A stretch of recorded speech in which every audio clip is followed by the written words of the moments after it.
Hello guys, welcome back to another video. Guys, finally Apple has been released officially iOS 18 update on your iPhone on iOS devices. So guys, how can I update your iPhone on iOS 18? So here you can check it.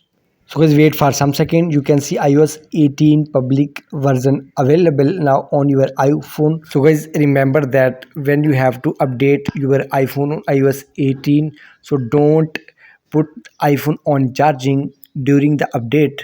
And guys, you have to note that you have to charge the battery to fully 100% before applying in iOS 18 update.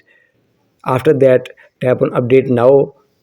Now guys, term and condition, tap on agree. Now tap on agree, and here is wait for some seconds.